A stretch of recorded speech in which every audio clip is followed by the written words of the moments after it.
Δεν πήγα στο καταφύγιο για να υιοθετήσω σκύλο.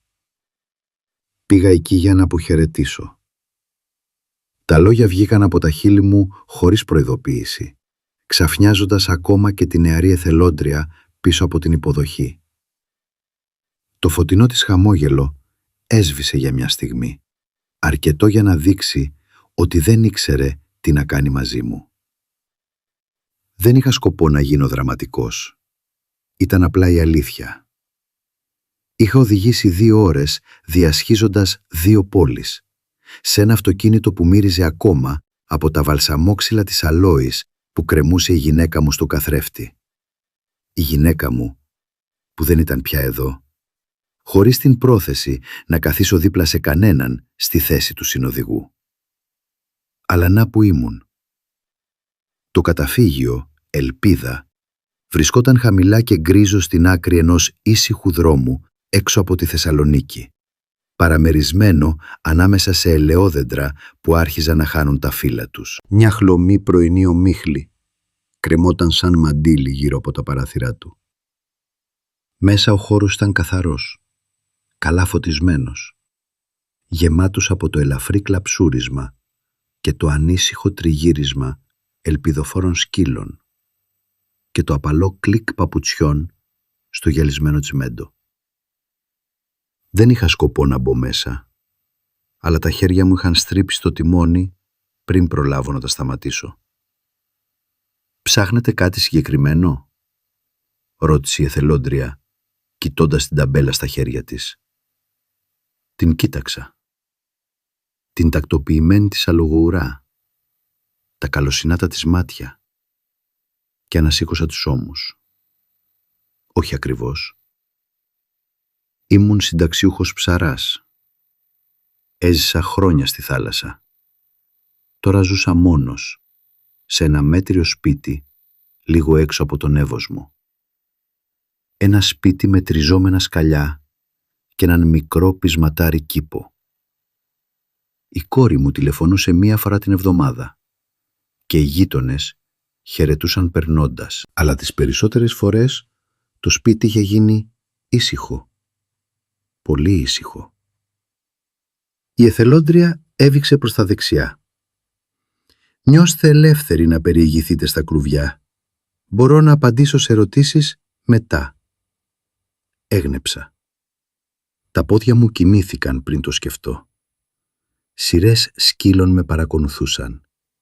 Κάποιοι γάβγιζαν ενθουσιωδώς, άλλοι ήταν ήρεμοι και αθόρυβοι. Ένας χρυσός ριτρίβερ κουνούσε την ουρά του τόσο δυνατά που χτυπούσε στον τοίχο.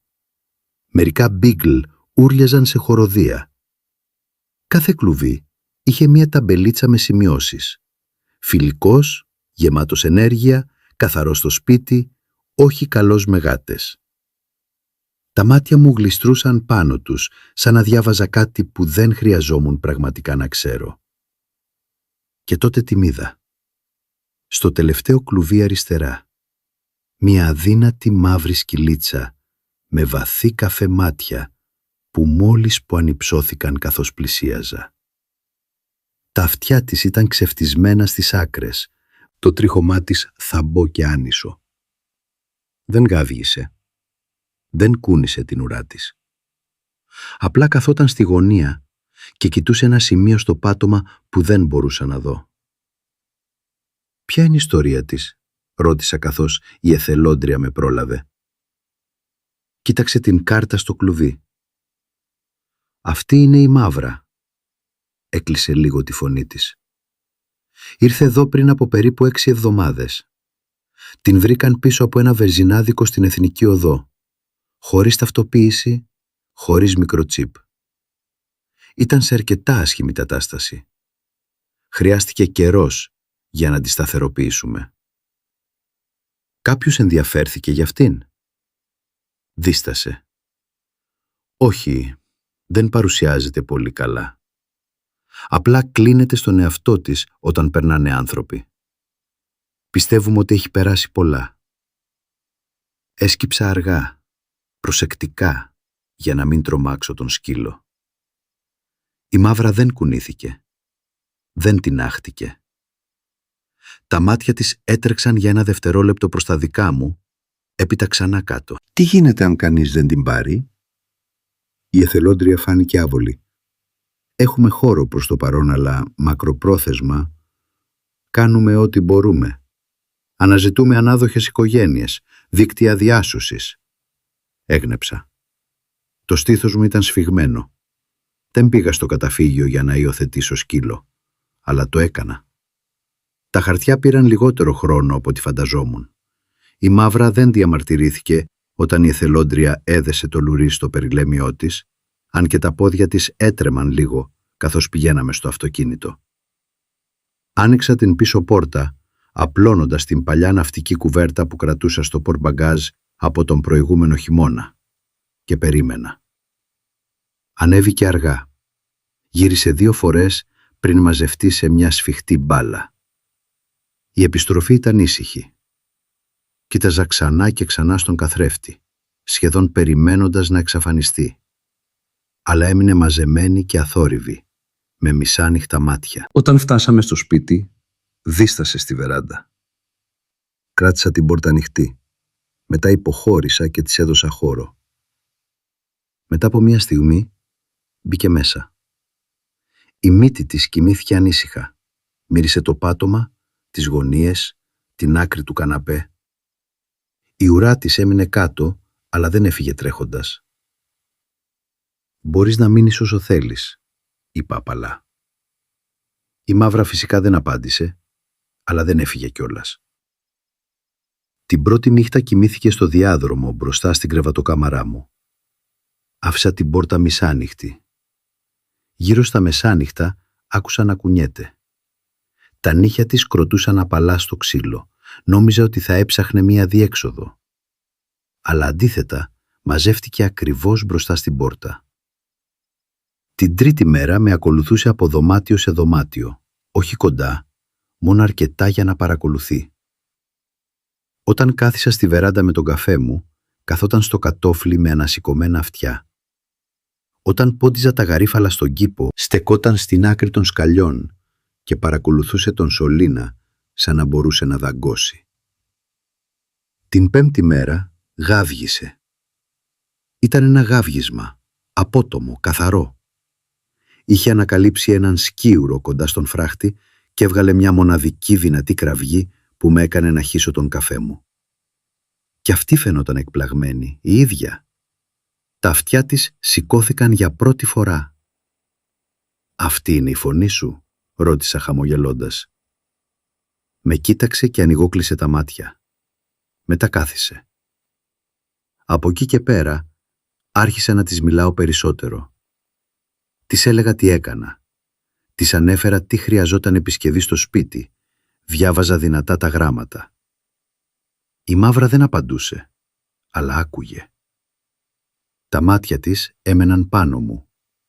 Το σώμα της γινόταν λίγο πιο χαλαρό κάθε μέρα. Μετά από 1 εβδομάδα έφερα στο σπίτι μια λαστιχένια μπάλα. Την κύλησα απαλά στο πάτωμα. Παρακολούθησε, με κοίταξε. Μετά σηκώθηκε και έφυγε. Ξαναδοκίμασα την επόμενη μέρα. Τίποτα. Τη 10η μέρα έκανα βόλτα με την μπάλα στο σαλόνι και η Μαύρα πήγε πίσω της με ένα αργό τρέξιμο. Δεν την έπιασε. Απλά άγγιξε την μπάλα με τη μύτη, μετά με κοίταξε πάλι. Ένιωσα σαν να έβλεπα πυροτεχνήματα.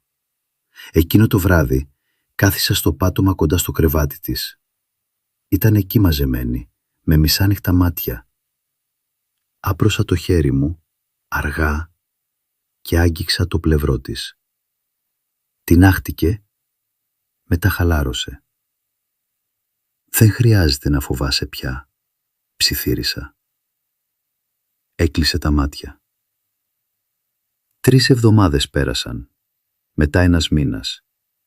Η Μαύρα άρχισε να τρώει με καλύτερη όρεξη. Το σώμα της γέμισε. Το τρίχωμά της άρχισε να λάμπει. Άρχισε να κοιμάται στο χαλί δίπλα στον καναπέ. Έπειτα, 1 νύχτα, πήδηξε δίπλα μου. Δεν έμεινε πολύ, αλλά ήταν κάτι. Κάθε μικρή στιγμή ένιωθε σαν νίκη. Ένα λήξιμο στο χέρι, μια κούνηση της ουράς, ένα σκούντιγμα στο χέρι μου όταν σταματούσα να την χαϊδεύω. Δεν ήταν πια ο ίδιος σκύλος που είχα συναντήσει στο καταφύγιο. Ένα πρωί, καθώς περπατούσαμε μαζί στον δρόμο, ένα μικρό αγόρι από τη διπλανή γειτονιά έτρεξε κοντά μας με τα χέρια ανοιχτά από ενθουσιασμό. «Μπορώ να τη χαϊδέψω?» ρώτησε. Δίστασα και κοίταξα τη Μαύρα. Το σώμα της σφίχτηκε, αλλά δεν υποχώρησε. «Αργά», είπα. Το αγόρι άπλωσε το χέρι του απαλά. Η Μαύρα έμεινε ακίνητη. Όταν τα δάχτυλά του άγγιξαν το κεφάλι της, η ουρά της κουνήθηκε μία φορά, ελαφριά. Το αγόρι ακτινοβολούσε. «Μ' αγαπάει», έβνεψα. Ο λαιμός μου είχε σφίξει. Ναι, το κάνει. Αργότερα εκείνη τη μέρα βρήκα το παλιό οικογενειακό άλμπουμ στο ντουλάπι. Δεν το είχα ανοίξει εδώ και χρόνια. Ξεφύλισα τις σελίδες κοιτώντας το πρόσωπο της γυναίκας μου, την κόρη μου με κοτσιδάκια, καλοκαίρια στη θάλασσα, στη Χαλκιδική. Η Μαύρα ήρθε και κάθισε δίπλα μου, με το κεφάλι στο γόνατό μου. «Έχεις χάσει πολλά», είπα απαλά. «Αλλά ίσως είναι εντάξει. Ίσως το ίδιο έχουμε και οι δύο». Έμεινε εκεί πολλή ώρα. Ο ήλιος βυθιζόταν πίσω από τα παράθυρα και έριχνε απαλό φως στο πάτωμα. Και για πρώτη φορά εδώ και καιρό το σπίτι δεν ένιωθε άδειο. Μάθαμε και οι δύο πώς να βρούμε μαζί τον δρόμο πίσω στη ζωή. Το πρώτο πράγμα που πρόσεξα όταν ξύπνησα ήταν ο ήσυχος ήχος μιας αναπνοής που δεν ήταν δική μου. Χρειάστηκε μια στιγμή να θυμηθώ. Η Μαύρα ήταν ξαπλωμένη στα πόδια του κρεβατιού μου με το σώμα της σαν ημισέλινο. Το κεφάλι της ακουμπούσε ακριβώς πάνω από τον αστράγαλό μου. Δεν την είχα καλέσει εκεί, αλλά κάτι στον τρόπο που είχε αποφασίσει να κοιμηθεί κοντά μου, χωρίς να με αγγίζει, με ηρέμησε περισσότερο από ότι με τρόμαξε. Κουνήθηκα απαλά για να μην την ξυπνήσω. Εκείνο το πρωί ήταν αργό, ήσυχο. Δεν βιάστηκα να φτιάξω πρωινό, δεν άνοιξα το ραδιόφωνο. Η Μαύρα τεντώθηκε δίπλα στο κρεβάτι, τράνταξε τα αυτιά της και με ακολούθησε στην κουζίνα. Ακόμα δεν παρακαλούσε, δεν με σπροχνόταν. Απλά καθόταν εκεί με εκείνα τα μεγάλα καφέ μάτια, παρακολουθώντας με να τηγανίζω αυγά και να φρυγανίζω ψωμί. Έβαλα στο μπολάκι της ένα κομμάτι βρασμένο κοτόπουλο. Ένα μικρό κέρασμα που είχα ανακαλύψει ότι τη βοηθούσε να τρώει καλύτερα. Δεν κατάπιε τις μπουκές βιαστικά, όπως κάνουν μερικοί σκύλοι. Έτρωγε μεθοδικά, προσεκτικά, κάθε μπουκιά μετρημένη. Μετά το πρωινό βγήκαμε για βόλτα στη συνοικία. Τα φύλλα άρχιζαν να αλλάζουν χρώμα. Μικρές χρυσές και πορτοκαλί κοιλίδες έσπαζαν μέσα από το πράσινο. Η Μαύρα περπατούσε ακριβώς πίσω μου, ακόμα στο λουρί, αλλά δεν αντιστεκόταν πια σε αυτό. Περάσαμε μπροστά από μερικούς σκύλους που γάβγιζαν πίσω από φράχτες. Η Μαύρα δεν αντέδρασε. Χωρίς γρίλισμα, χωρίς κλαψούρισμα, μόνο παρακολούθηση. Ήταν σε εγρήγορση με έναν τρόπο που δεν ένιωθε πια τεταμένος. Συνειδητοποιημένη, αλλά όχι φοβισμένη. Όταν στρίψαμε στη στοά με τα πλατάνια, σταμάτησε ξαφνικά. Τα αυτιά της τεντώθηκαν και μύρισε τον αέρα. Μία μικρή γκρι γάτα καθόταν σε μία κολόνα φράχτη. Η ουρά της κινήθηκε. Η Μαύρα δεν ορμήθηκε. Δεν γάβγισε. Απλά έμεινε ακίνητη. Με την ουρά κάτω, αλλά όχι μπαστουνιασμένη. Έπειτα, μετά από μερικά μακρά δευτερόλεπτα, με κοίταξε και συνέχισε να περπατά. «Είσαι γεμάτη εκπλήξεις», μουρμούρισα. Και εκεί με έριξε μια ελαφριά ματιά πίσω σαν να καταλάβαινε. Όταν γυρίσαμε στο σπίτι, άφησα την πίσω πόρτα ανοιχτή ενώ μάζευα φύλλα. Η Μαύρα τριγύρισε στον κήπο, μύρισε το γρασίδι και μετά κάθισε κάτω από την ελιά. Παρακολουθούσε τους κύουρους να πηδάνε πάνω από τον φράχτη, αλλά δεν τους κυνηγούσε. Απλά παρακολουθούσε. Λίγες ώρες αργότερα άκουσα την πόρτα. Μας τρόμαξε και τους δύο. Η Μαύρα σηκώθηκε αμέσως, με τα αυτιά σφιχτά, το σώμα τεταμένο. Πήγα μπροστά και βρήκα την κόρη μου, την Ελένη, να στέκεται στη βεράντα με σταυρωμένα χέρια και μια τσάντα στον ώμο. «Δεν μου είπες ότι υιοθέτησες σκύλο», είπε. «Δεν το είχα σχεδιάσει», απάντησα ανοίγοντας την πόρτα. «Θέλεις καφέ?» Μπήκε αργά μέσα. Τα μάτια της σκανάρισαν τον διάδρομο. «Πού είναι?» «Αυτή», διόρθωσα. «Το όνομά της είναι Μαύρα». Η Ελένη φάνηκε σκεπτική. «Και τα πάει καλά με τους επισκέπτες?» Δεν ήμουν σίγουρος. Η Μαύρα δεν είχε συναντήσει κανέναν άλλον από τότε που ήρθε σπίτι μου. Κοίταξα πίσω. «Είναι στον κήπο. Πηγαίνει καλύτερα». Η Ελένη με ακολούθησε έξω. Η Μαύρα ήταν ακόμα κάτω από το δέντρο, αλλά σηκώθηκε μόλις μας είδε. Τα μάτια της ήταν σε εγρήγορση, το κεφάλι ελαφρά γερμένο. «Αυτή είναι η κόρη μου», είπα απαλά. «Όλα καλά, κοριτσάκι μου». Η Μαύρα έμεινε όπου ήταν.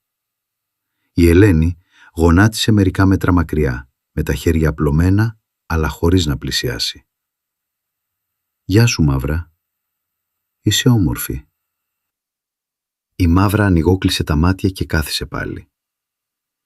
«Χρειάζεται λίγο χρόνο για να ζεσταθεί», εξήγησα. Η Ελένη με κοίταξε. «Πότε την πήρες?» 4 εβδομάδες τώρα?» Έγνεψα. «Περίπου». Η Ελένη αναστέναξε. «Παπά, πας καλά?» Αυτή ήταν η ερώτηση που πάντα έκανε. Παλιά έλεγα ψέματα, αλλά εκείνη τη μέρα όχι. «Βρίσκομαι στον δρόμο», είπα. Η Μαύρα βοήθησε. Χαμογέλασε ελαφρά. «Δεν πίστευα ότι θα ξαναπαίρνες ποτέ σκύλο, μετά τον Αστέρι». Κοίταξα κάτω. Κι εγώ δεν το πίστευα. Η Ελένη έμεινε μερικές ώρες. Δεν πίεσε. Καθίσαμε στο σαλόνι και ήπιαμε καφέ, ενώ η Μαύρα ήταν ξαπλωμένη στα πόδια μου. Μία φορά η Ελένη έσκυψε αργά και άφησε το χέρι της να αιωρείται πάνω από την πλάτη της Μαύρας. Η Μαύρα τη μύρισε και δεν υποχώρησε. Αυτό ένιωσε σαν μικρό θαύμα. Αφού έφυγε η Ελένη, στάθηκα για λίγο στο κατόφλι. Το σπίτι δεν ένιωθε πια τόσο άδειο όσο πριν και η Μαύρα με ακολούθησε μέσα, χωρίς δισταγμό. Εκείνο το βράδυ συνέβη κάτι περίεργο. Τακτοποιούσα παλιά εργαλεία στο αποθηκευτικό χώρο και αποφάσιζα ποια χρειαζόμουν ακόμα. Η Μαύρα είχε συνηθίσει να κάθεται ακριβώς έξω από την ανοιχτή πόρτα, με ανασηκωμένη μύτη, αναπνέοντας τον αέρα. Δεν της άρεσε ο ήχος από σφυριά ή μέταλλα που κροταλίζουν, αλλά έμενε κοντά. Άφησα να πέσει ένα μικρό γαλλικό κλειδί και κροτάλισε στο πάτωμα. Η Μαύρα τινάχτηκε, πήδηξε στα πόδια της, αλλά δεν έτρεξε. Στεκόταν εκεί. Ανέπνεε λίγο πιο γρήγορα. Αλλά μετά από μια στιγμή ξάπλωσε πάλι, με τα μάτια της στραμμένα σε μένα. «Συγγνώμη», είπα και σήκωσα το κλειδί. Μερικές φορές ξεχνώ πόσο δυνατά είναι τα πράγματα. Άρχισα να σφυρίζω μια μελωδία που η γυναίκα μου σκούσε πάντα όταν δίπλωνε τα ρούχα. Η Μαύρα έγειρε πάλι το κεφάλι της. «Ωραία», Έτσι δεν είναι? Ρώτησα χαμογελώντας. Γάβγισε μόνο μια φορά. Γέλασα τόσο πολύ που χρειάστηκε να καθίσω. Οι επόμενες μέρες πέρασαν απαλά. Η Μαύρα άρχισε να κινείται πιο ελεύθερα στο σπίτι. Είχε ένα αγαπημένο παράθυρο όπου της άρεσε να κάθεται και να παρακολουθεί τον δρόμο. Δεν γάβγιζε ακόμα στους ανθρώπους, αλλά γρύλιζε χαμηλόφωνα όταν κάποιος σταματούσε πολλή ώρα κοντά στην είσοδο. Μου άρεσε που δεν φοβόταν πια. Ήταν απλά προσεκτική. Ένα απόγευμα, ενώ επισκέβαζα ένα χαλαρό σανίδι του πατώματος, η Μαύρα μπήκε στο δωμάτιο με κάτι στο στόμα. Σήκωσα το κεφάλι έκπληκτος. Ήταν η λαστιχένια μπάλα. Την άφησε να πέσει κοντά στο χέρι μου. «Θέλεις να παίξουμε?» ρώτησα. Κούνησε την ουρά της. Παίξαμε 10 λεπτά, κυλώντας την μπάλα μπρος-πίσω. Δεν την έφερνε πίσω τελείως, αλλά κάθε φορά της μπροχνόταν με τη μύτη. Ένιωθε σαν να βλέπεις το φως του ήλιου να σπάει μέσα από τα σύννεφα. Άρχισα να την παίρνω μαζί μου σε μακρύτερες βόλτες, κατεβαίνοντας το μονοπάτι δίπλα στη θάλασσα, πίσω από το παλιό σχολείο. Η Μαύρα λάτρευε τη μυρωδιά του νερού, τους γλάρους που χτυπούσαν τα φτερά τους πάνω από την επιφάνεια. Δεν έμπαινε ακόμα στο νερό, αλλά καθόταν στην άκρη με τα αυτιά τεντωμένα μπροστά, με τα μάτια να παρακολουθούν τα κύματα. Εκείνο το Σάββατο συναντήσαμε ένα ηλικιωμένο ζευγάρι που έμενε λίγα τετράγωνα μακριά. Είχαν ένα σκύλο, έναν κόρντι που λεγόταν Μπάφης, που γάβγιζε τόσο δυνατά που η Μαύρα πάγωσε. Γονάτισα δίπλα της και ψιθύρισα απαλά. «Όλα καλά. Είναι μόνο θόρυβος. Κανείς δεν θα σε πειράξει». Έμεινε ακίνητη. Έτρεμε ελαφρά, αλλά δεν προσπάθησε να φύγει τρέχοντας. Ο Μπάφης μύρισε τη μύτη της πριν το ζευγάρι του τραβήξει μακριά. «Είναι ντροπαλή, έτσι δεν είναι?» είπε η γυναίκα ευγενικά. «Είχε δύσκολη αρχή», απάντησα. «Λοιπόν, έχει τύχη που σε έχει». Κοίταξα τη Μαύρα που με παρακολουθούσε τώρα.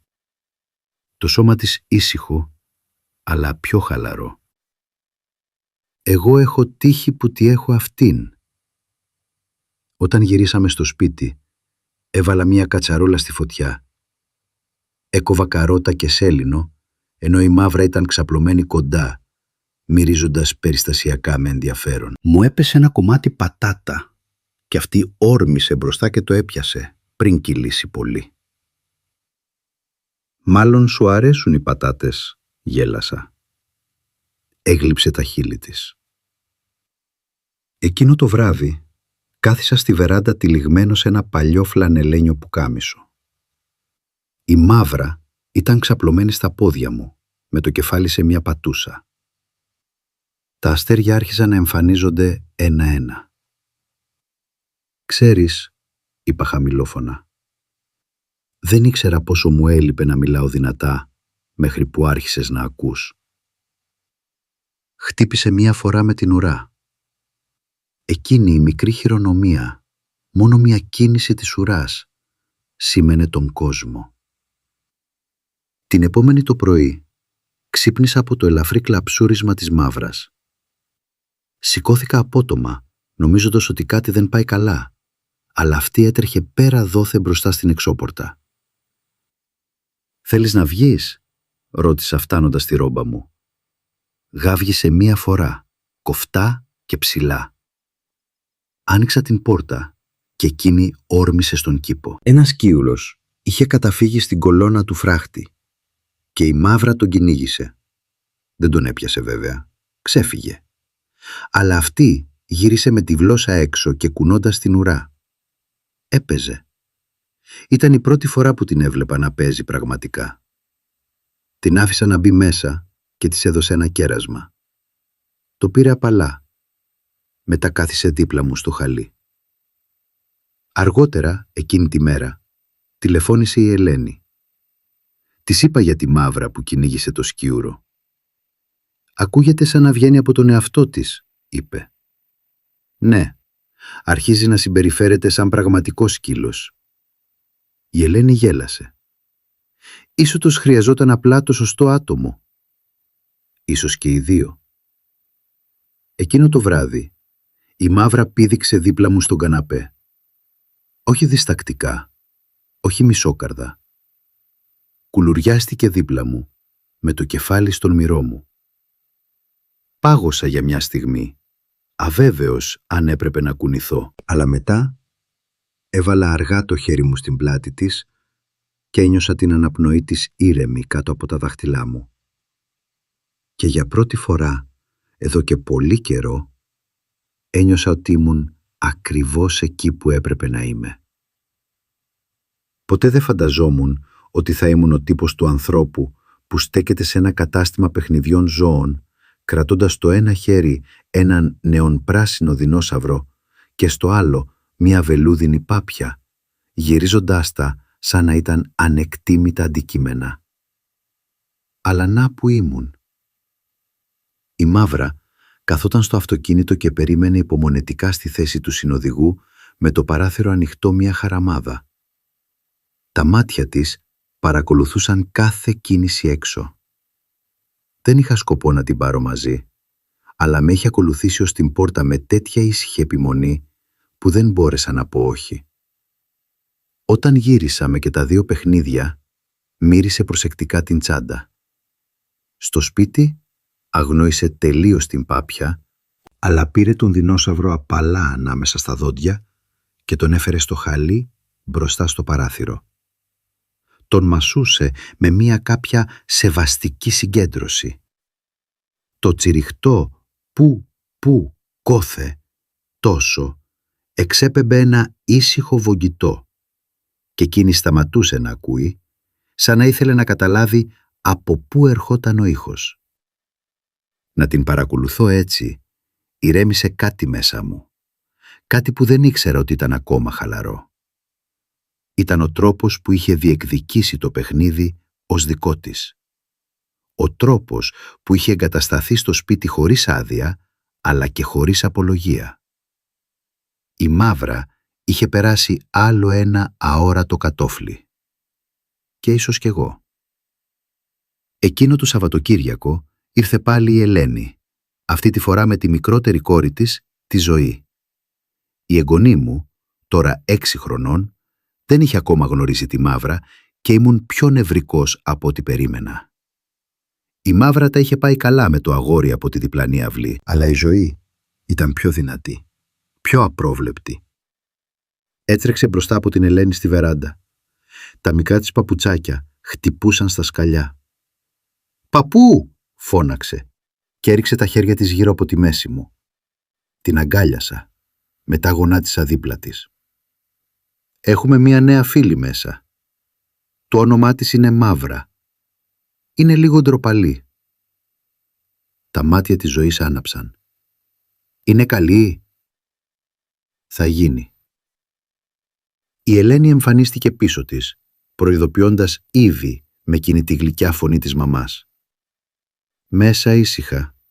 Θυμάσαι, θέλουμε η Μαύρα να νιώθει ασφαλής». Μέσα, η Μαύρα καθόταν στο χαλί της.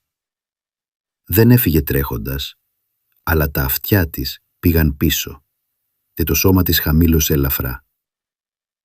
Η Ζωή γονάτισε περίπου 1 μέτρο μακριά. «Γεια σου, Μαύρα», ψιθύρισε. «Είσαι πολύ όμορφη». Η Μαύρα ανοιγόκλεισε τα μάτια αργά. Μετά ξάπλωσε, με τις πατούσες μπροστά και το κεφάλι χαμηλωμένο.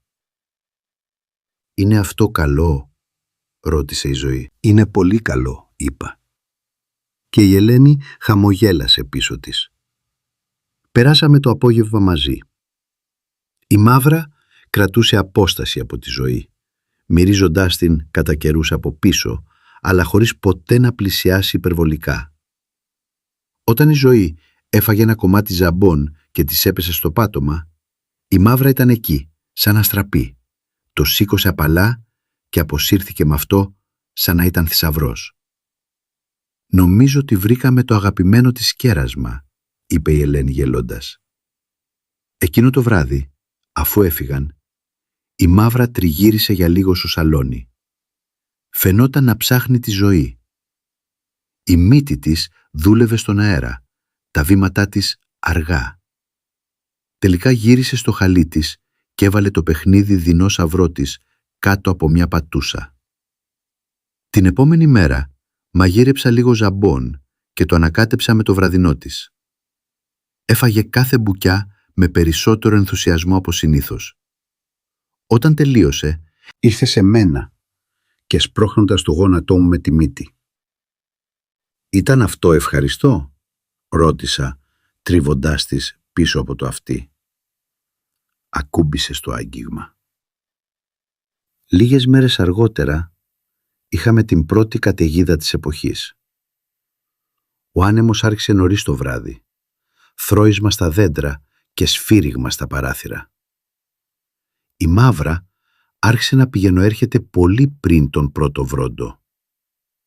Έκανε κύκλους στο σαλόνι, μετά στο διάδρομο, μετά στεκόταν στην πίσω πόρτα, σαν να έψαχνε πώς να ξεφύγει από αυτό που δεν είχε έρθει ακόμα. «Όλα καλά, κοριτσάκι μου», είπα και γονάτισα δίπλα της. «Μόνο καιρός». Αλλά όταν ο κεραυνός έσκασε πάνω από το σπίτι, η Μαύρα έβγαλε ένα ελαφρύ κλαψούρισμα. Πήγα να φέρω την κουβέρτα της από την κρεβατοκάμαρα και την άπλωσα δίπλα στο καναπέ. Μετά κάθισα και περίμενα. Δεν ξάπλωσε αμέσως την κουβέρτα. Στεκόταν εκεί τρέμοντας, παρακολουθώντας το παράθυρο, αλλά όταν άπλωσα το χέρι μου και το έβαλα στον ώμο της, δεν τράβηξε πίσω. Τελικά ξάπλωσε, με το σώμα της σφιχτά δίπλα στο καναπέ, με το χέρι μου ακόμα στην πλάτη της. Καθίσαμε έτσι περισσότερο από 1 ώρα. Όταν ο βρόντος τελικά ξεθόριασε σε ένα ήσυχο μακρινό γρίλισμα, η Μαύρα ανέπλευσε αργά και αποκοιμήθηκε ακριβώς δίπλα μου. Μετά από εκείνη τη νύχτα κάτι άλλαξε. Η Μαύρα άρχισε να με ακολουθεί πιο προσεκτικά. Μερικές φορές άγγιζε το πόδι μου καθώς περνούσα από δωμάτιο σε δωμάτιο. Κοιμόταν πιο σταθερά στην κρεβατοκάμαρά μου, τυλιγμένη ακόμα και στο κάτω μέρος του κρεβατιού όταν ένιωθε τολμηρή. Η ουρά της κουνιόταν πιο συχνά. Τα μάτια της έλαμπαν πιο φωτεινά. Και τότε συνέβη κάτι που με εξέπληξε ακόμα και εμένα. Ήταν ένα Τρίτη απόγευμα, δροσερό και αέρινο. Βούλευα στον πίσω κήπο, ξεβοτανίζοντας και κόβοντας τις άκρες των παρτεριών. Η Μαύρα συνήθως ήταν ξαπλωμένη στο γρασίδι ενώ δούλευα. Αλλά εκείνη τη μέρα σηκώθηκε και άρχισε να σκάβει. Αρχικά νόμισα ότι έπαιζε, αλλά ήταν συγκεντρωμένη. Έσκαβε κοντά στον φράχτη σαν να έψαχνε κάτι. Πήγα κοντά και σκούπισα τα χέρια μου. «Τι κάνεις, κοριτσάκι μου?» Σταμάτησε και με κοίταξε, με τις πατούσες λασπωμένες, τη μύτη πασαλιμένη με χώμα. Μετά παραμέρισε. Εκεί, θαμμένο ριχά στο χώμα, βρισκόταν ένα μικρό μεταλλικό κολαράκι ταυτοποίησης. Το σήκωσα και το καθάρισα. Ήταν παλιό, φθαρμένο, σκουριασμένο στις άκρες. Ένα κολαράκι σκύλου αναμφίβολα, αλλά το όνομα ήταν μόλις που διακρινόταν. «Ρήγας», διάβασα δυνατά. «Φαίνεται ότι κάποιος ήταν εδώ πριν από εμάς». Η Μαύρα κάθισε δίπλα μου και παρακολουθούσε. Πέρασα το υπόλοιπο απόγευμα σκεφτόμενος τον Ρήγα. Ήταν το σκυλί κάποιου που είχε φύγει τρέχοντας ή είχε ζήσει εδώ με τους προηγούμενους ιδιοκτήτες?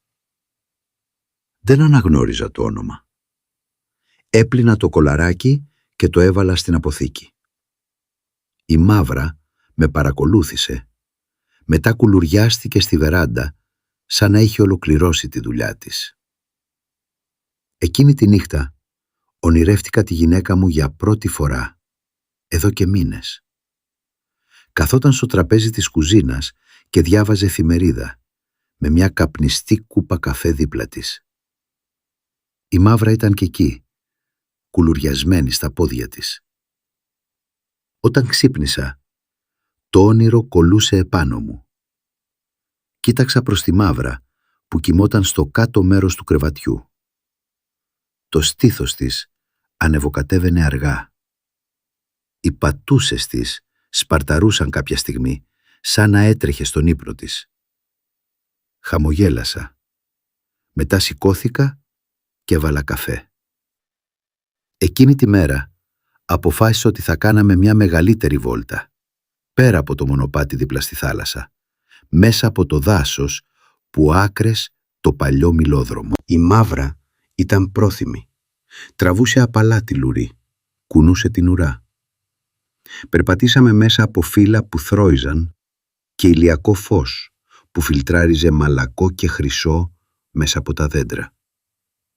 Φτάσαμε σε ένα ξέφωτο όπου κάποιος είχε στήσει χρόνια πριν ένα παγκάκι, τώρα ξεθοριασμένο και ελαφρά γερμένο. Κάθισα. Η Μαύρα μύρισε τον αέρα και ξάπλωσε δίπλα μου. Λίγο αργότερα ακούσαμε βήματα. Ένας τζόγκερ εμφανίστηκε, σφύριζε περνώντας με ακουστικά. Η Μαύρα τεντώθηκε, αλλά δεν γάβγισε. Τα αυτιά της τον παρακολούθησαν μέχρι να εξαφανιστεί. «Γίνεσαι πιο τολμηρή», είπα χαϊδεύοντάς την στο κεφάλι. Εξέπνευσε μικρή ρηπή αέρα. Στο δρόμο της επιστροφής περάσαμε μπροστά από μια μικρή οικογένεια. 2 γονείς, ένα αγόρι και ένα κορίτσι. Τα παιδιά έδειξαν τη Μαύρα και έγνεψαν. Το κορίτσι ρώτησε: «Μπορώ να την χαϊδέψω?» Γονάτισα δίπλα στη Μαύρα και περίμενα. Παρακολούθησε τα παιδιά, μετά με κοίταξε εμένα. «Όλα καλά», είπα χαμηλόφωνα. Η Μαύρα έκανε ένα βήμα μπροστά. Το αγόρι γονάτισε και άπλωσε το χέρι του. Η Μαύρα τον μύρισε. Μετά τον άφησε να της χαϊδέψει το κεφάλι. «Είναι τόσο μαλακή», τσίριξε το κορίτσι. Η ουρά της Μαύρας κουνήθηκε 2 φορές. Όταν γυρίσαμε στο σπίτι, έπεσε στο χαλί της και έβγαλε τον πιο δυνατό αναστεναγμό που είχα ακούσει ποτέ. Γέλασα και κάθισα δίπλα της. «Είχες μια αρκετά μεγάλη μέρα, έτσι δεν είναι?»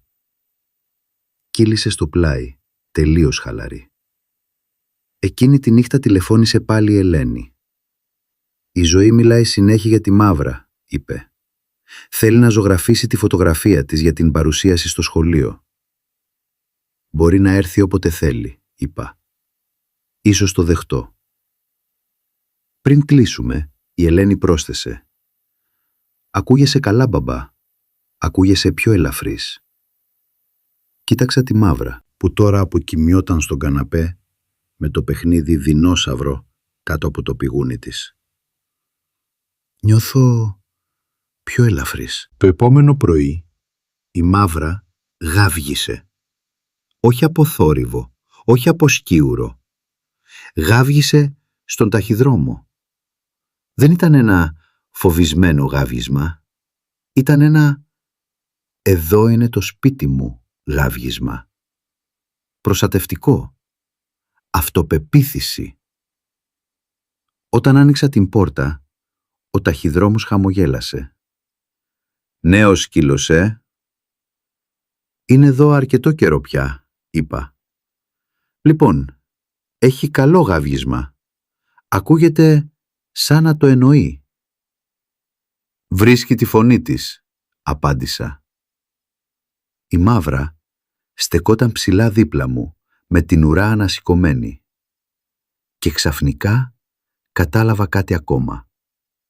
Η Μαύρα δεν απλά προσαρμοζόταν πια. Διεκδικούσε αυτό το σπίτι ως δικό της. Η ουρά της κουνιόταν, τα μάτια της έλαμπαν και για πρώτη φορά μπήκε στο κατόφλι χωρίς δισταγμό, με το κεφάλι ψηλά, παρακολουθώντας τον κόσμο σαν να της ανήκε επιτέλους κι αυτός. Η πρώτη φορά που η Μαύρα γάβγισε στην ηλεκτρική σκούπα, δεν μπορούσα να σταματήσω να χαμογελώ. Δεν ήταν το ίδιο το γάβγισμα, δυνατό και απότομο, αμέσως ακολουθούμενο από υποχώρηση πίσω από τον καναπέ. Ήταν αυτό που σήμαινε. Μερικές εβδομάδες πριν θα είχε γλιστρήσει έξω από το δωμάτιο, με την ουρά μεταξύ των ποδιών, με χαμηλωμένα μάτια. Αλλά τώρα εκφραζόταν. Έλεγε τη γνώμη της, ακόμα κι αν αποφάσιζε να κρατήσει ασφαλή απόσταση. Έσβησα την ηλεκτρική σκούπα και κοίταξα πάνω από την πλάτη του καναπέ. Η Μαύρα έσκυψε το κεφάλι. Τα αυτιά τεντωμένα, η ουρά κουνιόταν λίγο. Γονάτισα και άπλωσα το χέρι. «Του έδειξες ποιος είναι το αφεντικό, έτσι δεν είναι?» Με σκούντιξε στο χέρι. Οι μέρες είχαν αποκτήσει ρυθμό. Πρωινές βόλτες αμέσως μετά την Ανατολή. Πρωινό στην ίδια θέση στη κουζίνα. Μερικές τεμπέλικες ώρες στη βεράντα όταν ο καιρός το επέτρεπε. Η Μαύρα είχε βρει ρουτίνα και της άρεσε. Και μένα μου άρεσε. Οι ήσυχες στιγμές δεν ήταν πια γεμάτες από βασανιστική σιωπή. Ήταν γεμάτες από μικρούς ήχους. Το κλίνγκ του περιλεμιού της, το τάκ των νυχιών της στο πάτωμα, η ήρεμη αναπνοή της τη νύχτα. Ένα Τετάρτη πρωί την πήρα μαζί μου στο κατάστημα οικοδομικών υλικών. Χρειαζόμουν μπογιά για να επισκευάσω το κάγκελο της βεράντας και σκέφτηκα ότι ήταν καιρός να συνηθίσει σε περισσότερους ανθρώπους. Άφησα το πίσω παράθυρο μισάνοιχτο και παρκάρισα στη σκιά. Ο υπάλληλος, ο κύριος Νικολάου, βγήκε έξω για να βοηθήσει με τη φόρτωση της μπογιάς και η Μαύρα τον παρακολούθησε με προσεκτικό ενδιαφέρον. «Αυτή είναι η σκυλίτσα σας?» ρώτησε ο κύριος Νικολάου, γνέφοντας προς το αυτοκίνητο. «Ναι, αυτή είναι η Μαύρα». «Έχει μάτια σαν να έχει δει πολλά», είπε σιγανά. «Έτσι είναι». Όταν άνοιξα την πίσω πόρτα για να βάλω τον τελευταίο κουβά, η Μαύρα έσκυψε το κεφάλι έξω και μύρισε τα γάντια του κυρίου Νικολάου.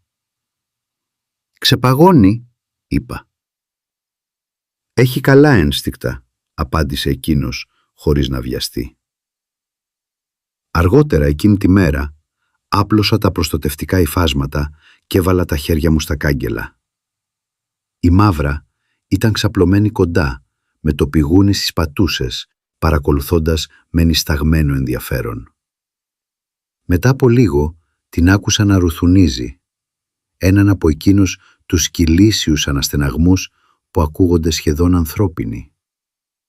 Γύρισα. Ήταν ξαπλωμένη ανάποδα, με τα πόδια χαλαρά.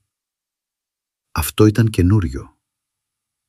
Εκείνο το βράδυ ήρθε πάλι η Ελένη, αυτή τη φορά με τη Ζωή, που κρατούσε ένα πλαστικό κουτί γεμάτο υλικά ζωγραφικής. «Έφερα τη ζωγραφιά μου για τη Μαύρα», φώναξε η Ζωή μόλις βγήκε από το αυτοκίνητο. «Μέσα ήσυχα, θυμάσαι?» είπε η Ελένη χαμογελώντας. Τους άφησα να μπουν μέσα και η Μαύρα υποδέχτηκε και τις δύο. Πλήσιασε τη Ζωή με απαλό κούνημα της ουράς και την άφησε να χαϊδέψει το λαιμό της χωρίς δισταγμό. Στο τέλος η Ζωή γονάτισε και της χάιδεψε πίσω από τα αυτιά. «Είσαι πλέον πραγματικά μέρος της οικογένειας, έτσι δεν είναι?» Η Μαύρα κούνησε πιο δυνατά την ουρά. Η Ζωή άπλωσε τη ζωγραφιά της στο τραπεζάκι του σαλονιού. Έδειχνε τη Μαύρα μπροστά από έναν ήλιο με γρασίδι και λουλούδια γύρω της. «Φαίνεται χαρούμενη», είπα. «Είναι», είπε η Ζωή περήφανα. Η Ελένη μου έριξε ένα «ξέρω εγώ» χαμόγελο. Μετά το δείπνο καθίσαμε στη βεράντα και ήπιαμε λεμονάδα. Η Μαύρα ήταν ξαπλωμένη δίπλα στη Ζωή με το κεφάλι στο μπούτι του κοριτσιού. Η Ελένη κοίταξε για λίγο πριν πει «Ξέρεις, εδώ και καιρό ανησυχούσα πολύ για σένα». Κι εγώ ανησυχούσα για τον εαυτό μου, παραδέχτηκα. Αλλά αυτό εδώ, όλα αυτά, νιώθω καλά. Έγνεψα. Η Μαύρα κουνήθηκε ελαφρά. Μια πατούσα ακουμπούσε στο παπούτσι της ζωής. Οι επόμενες μέρες ήταν ζεστές και αέρινες. Φύλλα χόρευαν πάνω στο γρασίδι και η Μαύρα άρχισε να τα κυνηγά.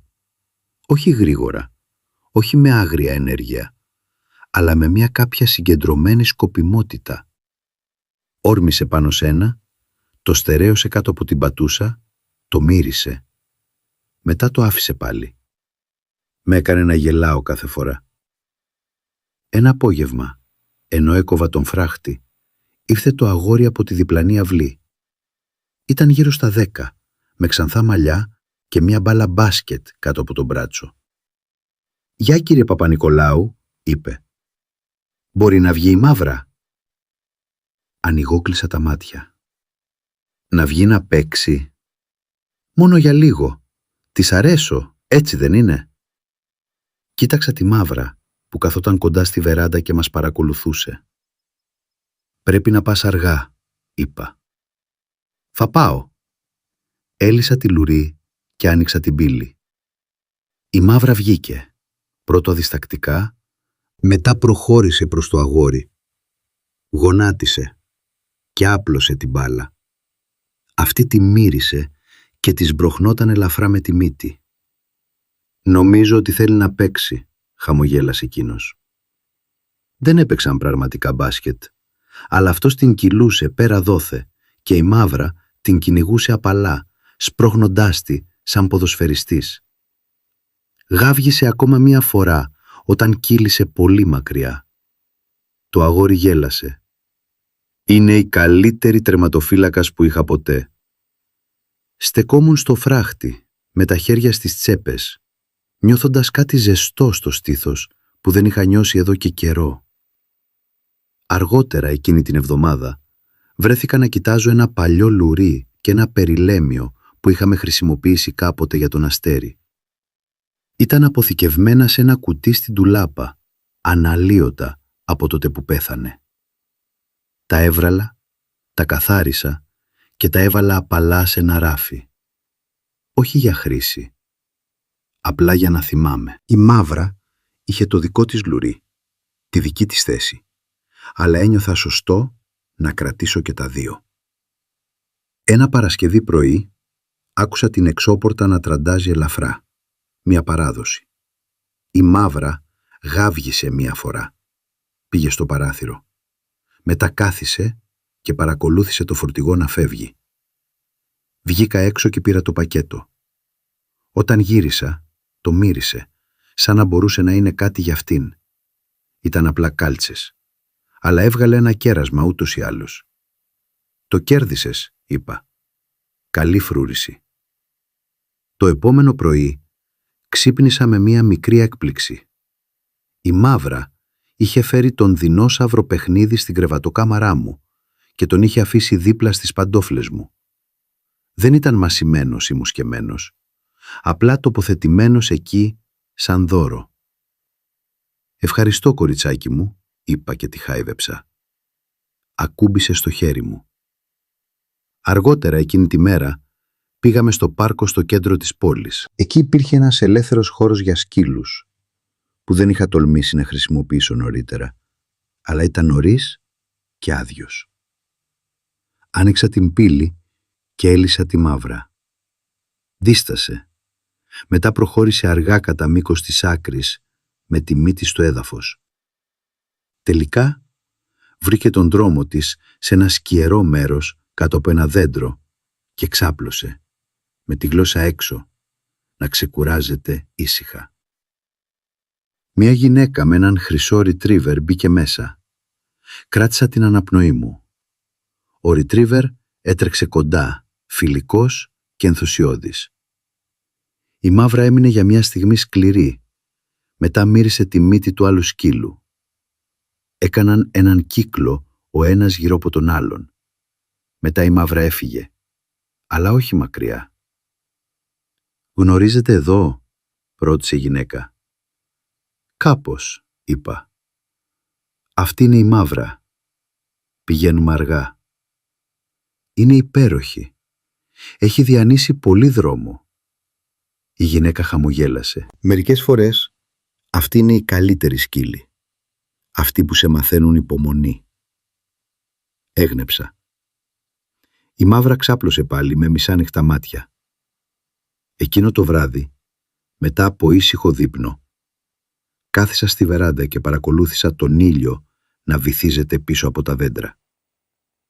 Η Μαύρα με πλησίασε, με το κεφάλι της ακουμπισμένο στην πότα μου.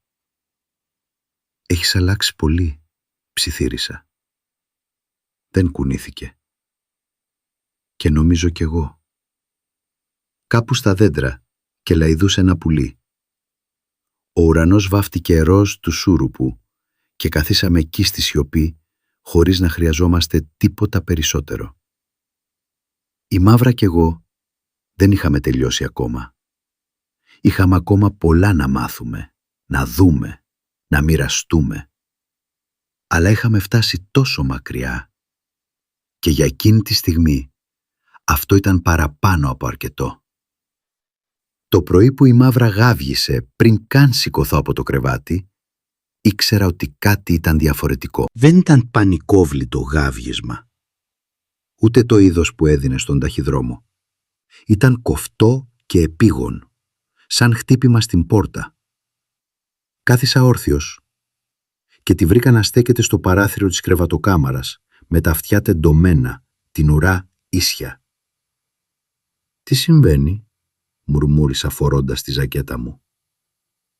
Έξω ο δρόμος ήταν ήσυχος. Ούτε αυτοκίνητα, ούτε σκιούρι. Μετά το είδα. Μία μαύρη γάτα καθόταν ακριβώς στη βεράντα μας και ανοιγόκλεινε τα μάτια προς το παράθυρο σαν να της ανήκει ο χώρος. Η Μαύρα γάβγισε πάλι. Αυτή τη φορά λιγότερο απότομα. Μετά με κοίταξε, σαν να έλεγε «Το είδες κι εσύ?» «Κάνεις φρουρά, έτσι δεν είναι?»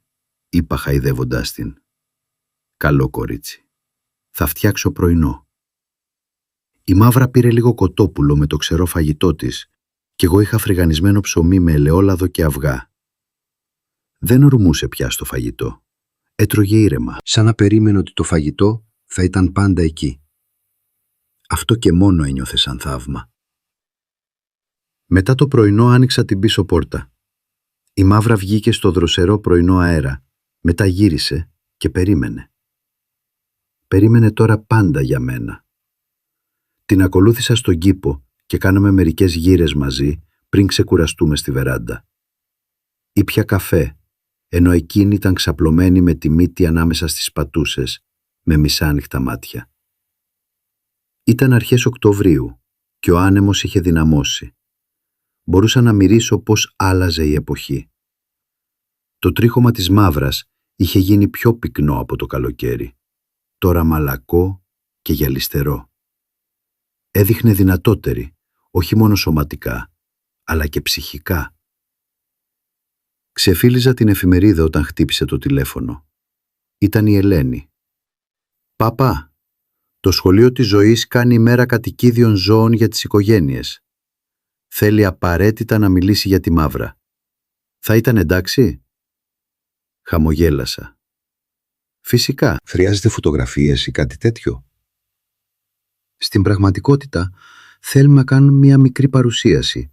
Μπορώ να περάσω αργότερα να τραβήξω μερικές φωτογραφίες?»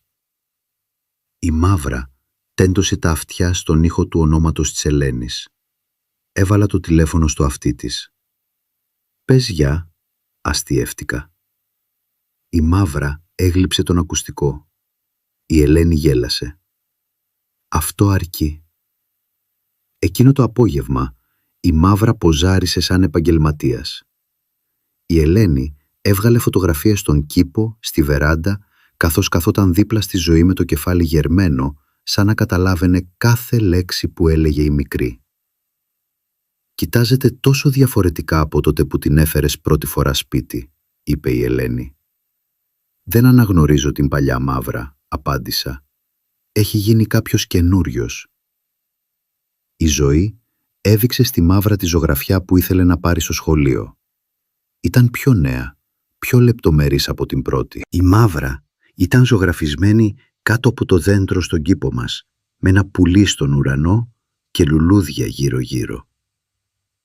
Η Ζωή είχε προσθέσει ακόμα και το παλιό μου φλανελένιο πουκάμισο στη φιγούρα μου. «Αυτός είμαι εγώ?» ρώτησα. «Ναι», χαμογέλασε η Ζωή.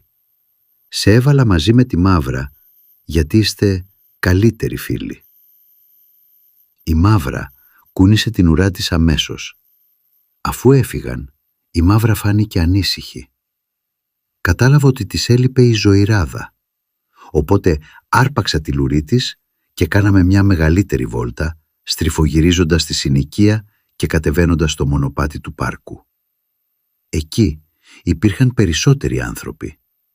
Παιδιά σε ποδήλατα, τζόγκερ, μια γυναίκα που διάβαζε σε ένα παγκάκι. Η Μαύρα έμενε κοντά, με σταθερό βήμα. Δεν τρόμαζε όταν περνούσαν ποδήλατα.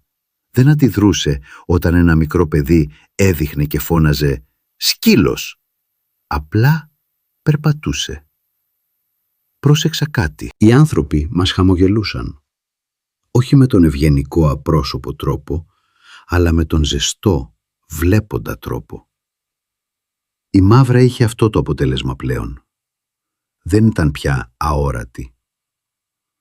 Περάσαμε μπροστά από τον κοινοτικό κήπο και μια ηλικιωμένη κυρία που φρόντιζε τις ντομάτες έγνεψε. «Υπέροχος σκύλος!» φώναξε. «Ευχαριστώ. Αυτή είναι η Μαύρα.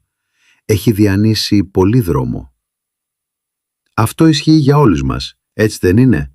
απάντησε εκείνη. Εκείνο το βράδυ άφησα τη Μαύρα να ανέβει δίπλα μου στο καναπέ. Δεν χρειαζόταν πια να περιμένει άδεια. Κουρουριάστηκε με την πλάτη στο πόδι μου, με το κεφάλι στο μπράτσο. Άνοιξα το ραδιόφωνο. Απαλή τζάζ, τίποτα ιδιαίτερο. Και καθίσαμε εκεί, ενώ ο ουρανός σκότεινιαζε. Την επόμενη μέρα βρέχε. Όχι καταιγίδα, απλά μια αργή σταθερή βροχή. Η Μαύρα την παρακολουθούσε από το μπροστινό παράθυρο. Τα αυτιά της σπαρταρούσαν κατά καιρούς από αυτοκίνητα που περνούσαν. Νόμισα ότι θα γινόταν ανήσυχη μένοντας μέσα, αλλά δεν έγινε. Φαινόταν ικανοποιημένη. Έβγαλα πάλι το οικογενειακό άλμπουμ. Αυτή τη φορά η Μαύρα σκαρφάλωσε δίπλα μου και έβαλε την πατούσα της στην άκρη του βιβλίου. Το κοιτάξαμε μαζί, σελίδα-σελίδα. Μερικές φωτογραφίες με έκαναν να χαμογελώ. Μερικές μου έσφιγγαν το λαιμό. Η Μαύρα πιεζόταν πιο κοντά κάθε φορά που σταματούσα. «Ξέρεις», είπα μετά από λίγο, «έχει περάσει πολύς καιρός από τότε που άφησα τον εαυτό μου να θυμάται δυνατά. Αλλά μου δίνεις το αίσθημα ότι είναι ασφαλές να το κάνω». Της φίλησα το κεφάλι. Ακούμπησε. Εκείνο το Σαββατοκύριακο ο καιρός έγινε πιο κρύος. Έβγαλα το πιο χοντρό μου μπουφάν και η αναπνοή της Μαύρας ανέβαινε ορατή στον πρωινό αέρα. Πήγαμε πάλι στο πάρκο, αλλά αυτή τη φορά ήταν περισσότεροι σκύλοι στον ελεύθερο χώρο. Δεν ήμουν σίγουρος αν έπρεπε να το δοκιμάσουμε. Η Μαύρα στάθηκε στην πύλη και παρακολούθησε. Ένα μικρό καφέ τεριέ έτρεξε κοντά. Μετά γύρισε πίσω και μύρισε μέσα από τον φράχτη.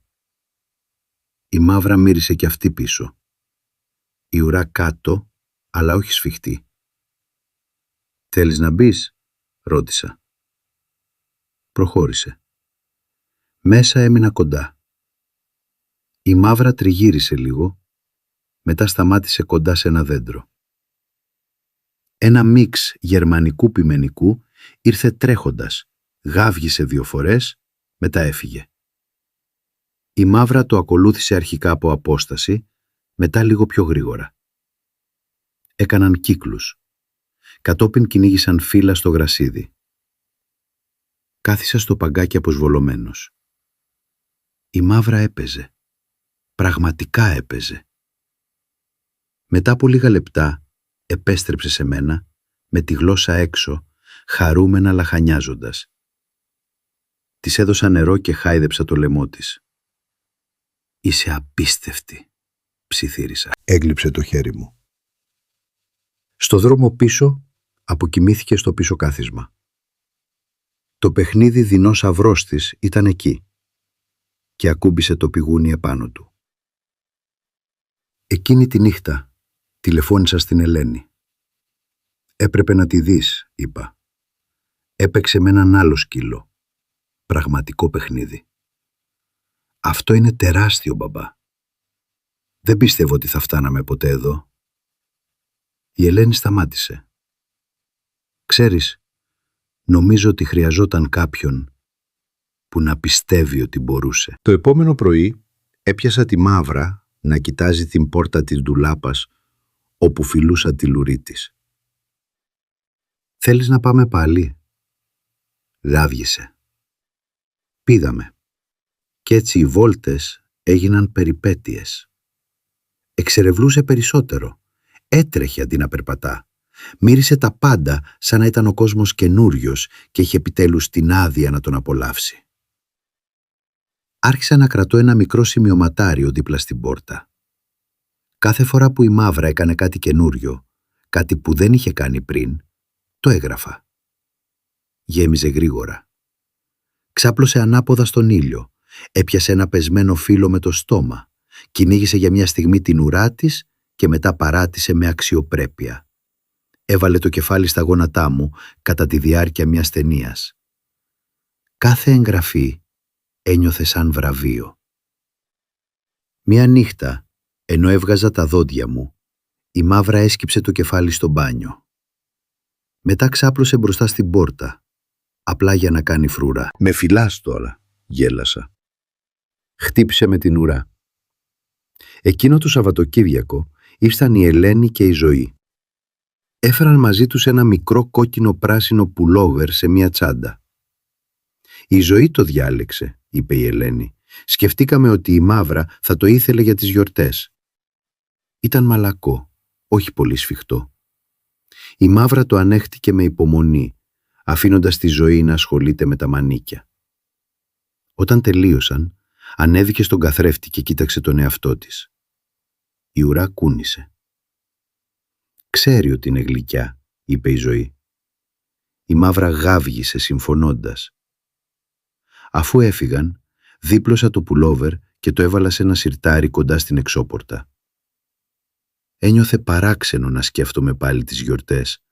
Πώς θα μπορούσαν να είναι, ποιος θα μπορούσε να έρθει, πώς η Μαύρα θα ήταν μέρος όλων. Ήταν ήδη.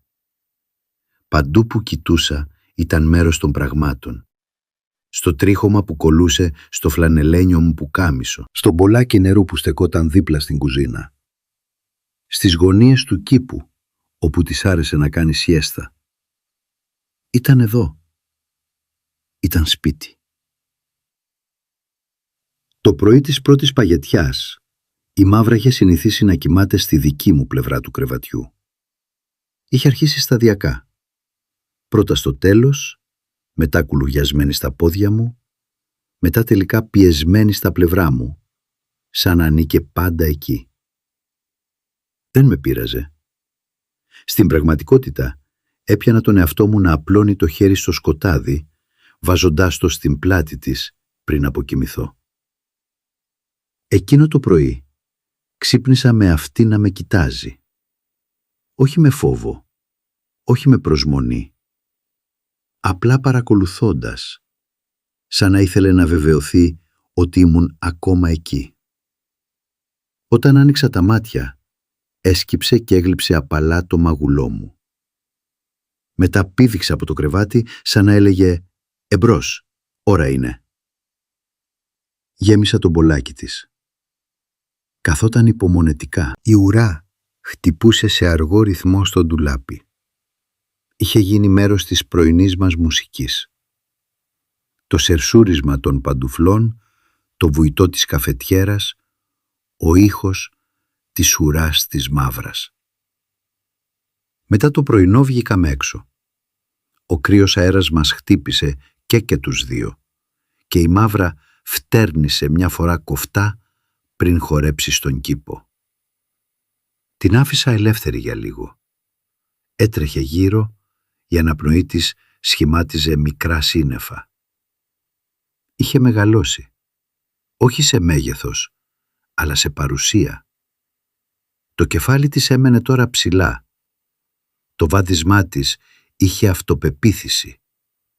Εξερευνούσε σαν να πίστευε στο δικαίωμά της να ανήκει εκεί. Άρχισα να μαζεύω φύλλα, ενώ εκείνη τα κυνηγούσε. Ένας σκίουρος πέρασε και γάβγισε μισό γάβγισμα πριν τον αφήσει να φύγει.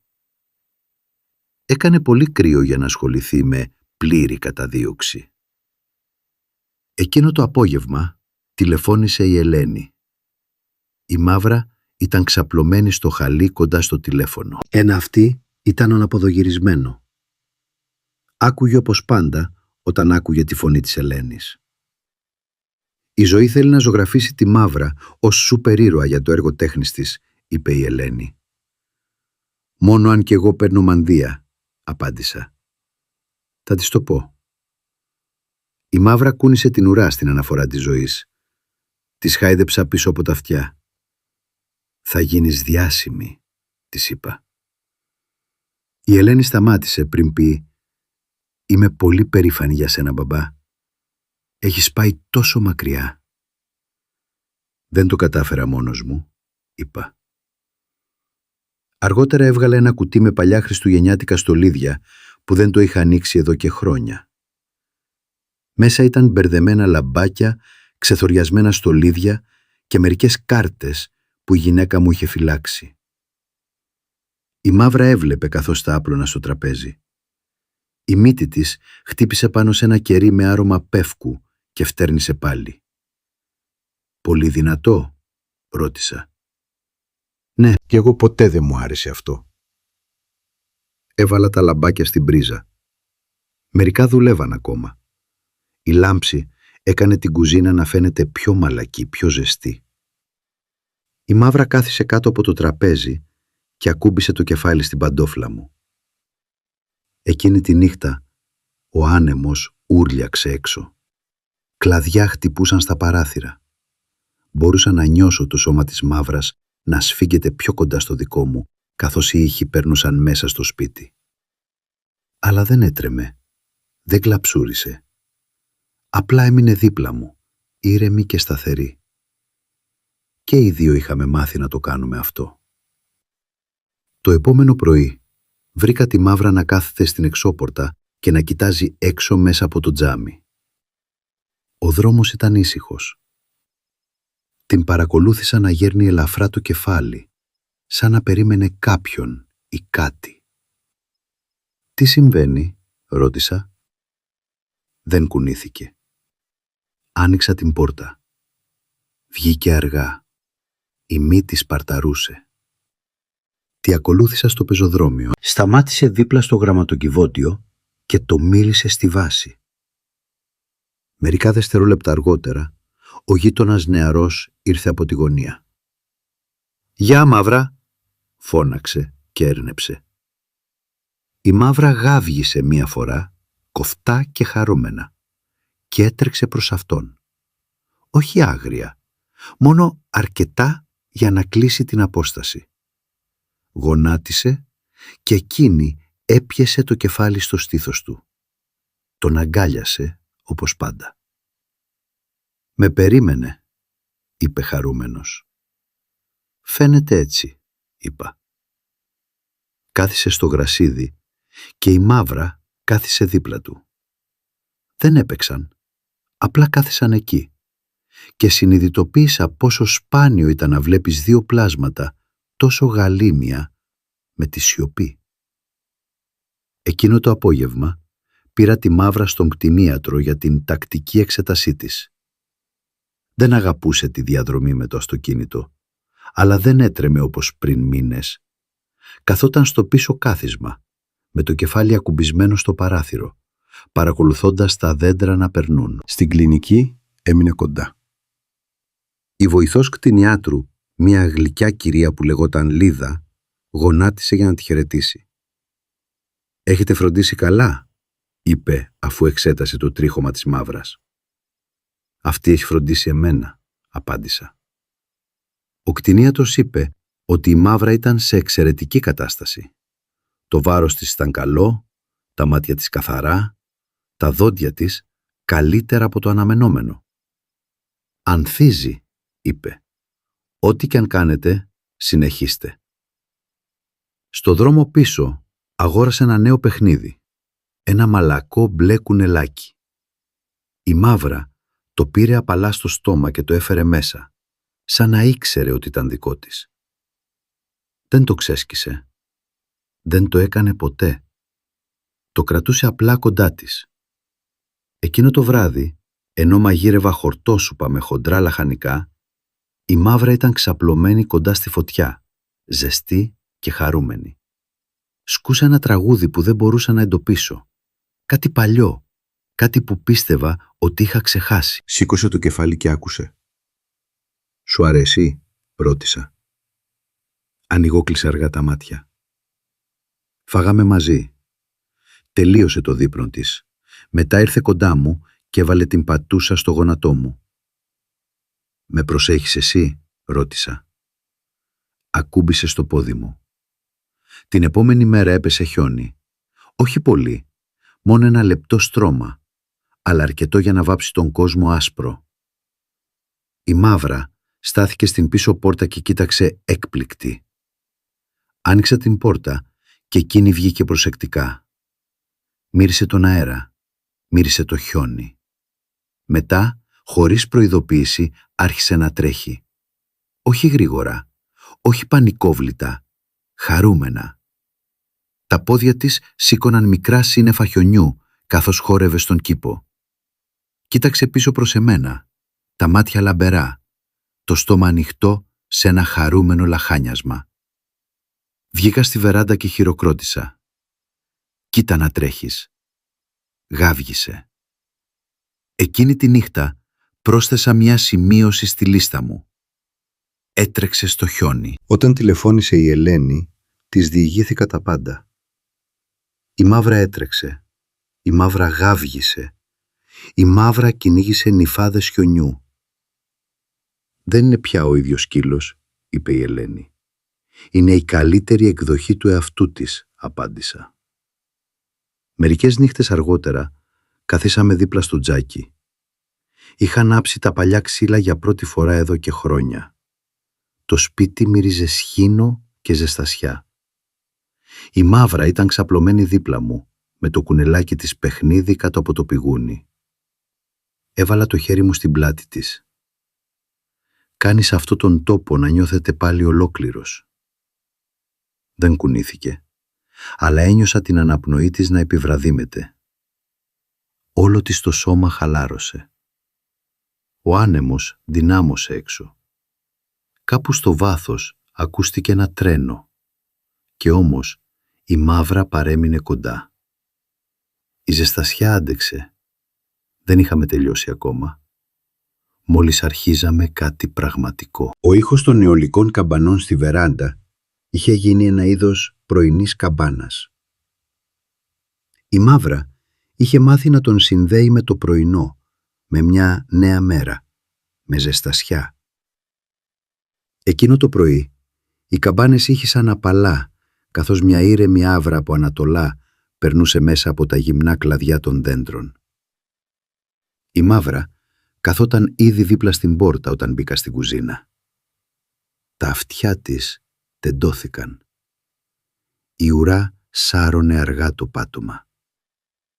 «Είσαι νωρίς», είπα χύνοντας τον καφέ μου. «Ή μάλλον εγώ αργώ». Με ακολούθησε έξω στη βεράντα με τη μύτη σπαρταρούσα. Κάθισα στην αγαπημένη μου καρέκλα. Η μαύρα κάθισε δίπλα μου. Υπήρχε πάχνη στο γρασίδι και η αναπνοή μας ανέβαινε σε λεπτά σύννεφα. Παρακολουθούσαμε τον δρόμο μαζί και οι δύο σιωπηλοί. Το είδος της σιωπής που δεν πιέζει στο στήθος, αλλά τυλίγεται γύρω σου σαν κουβέρτα. Η γειτονιά άρχιζε να στολίζεται για τα Χριστούγεννα. Στεφάνια στις πόρτες, πλαστικά ελάφια σε αυλές, λαμπερά φώτα γύρω από υδροροές. Παλιά αυτά έκαναν το σπίτι να φαίνεται πιο μοναχικό. Αλλά όχι φέτος. Εκείνο το απόγευμα τηλεφώνησε η Ελένη για να επιβεβαιώσει ότι εκείνη και η Ζωή θα περνούσαν την επόμενη μέρα για να βοηθήσουν στη διακόσμηση του σπιτιού. Δεν είχα κρεμάσει λαμπάκια εδώ και χρόνια, αλλά είχα πει ναι χωρίς δισταγμό. Η Μαύρα καθόταν κοντά, με γερμένο κεφάλι, παρακολουθώντας με καθώς μιλούσα στο τηλέφωνο.